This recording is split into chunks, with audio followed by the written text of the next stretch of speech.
Le deuxième ingrédient, c'est une installation interactive qu'on a conçue il y a 2 ans, un peu plus de 2 ans,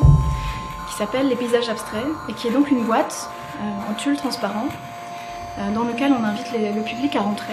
et à se laisser immerger dans un volume d'images en mouvement. En fait, on a eu envie d'offrir la possibilité à une danseuse d'investir cet espace avec un public à installer tout autour et de travailler avec nous sur cette notion de quelque chose qui est insaisissable, d'une matière insaisissable, d'un instant qui nous échappe toujours. De prendre en fait comme point de départ cette poésie japonaise du haïku, très simple, avec comme des tableaux vivants.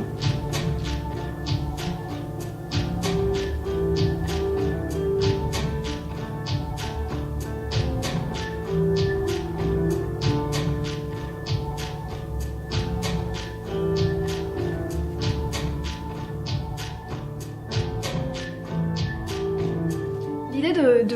d'investir un espace particulier comme celui-ci, déjà c'est de pouvoir poser cette boîte dans des endroits qui ne sont pas forcément des théâtres, ou en tout cas de transformer un tout petit peu le rapport entre la scène et la salle. Et aussi d'offrir la possibilité au public de rentrer à l'intérieur de l'espace à la fin de la performance, et de rentrer en contact, de rencontrer ce numérique vivant qui,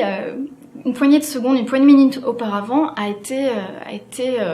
mis en mouvement aussi par une danseuse. Donc pour nous, c'était l'idée vraiment de créer des porosités entre des espaces qui d'habitude sont assez cloisonnés, celui du public qui est dédié au public et celui qui est dédié aux interprètes. Et de montrer que les deux peuvent complètement se superposer.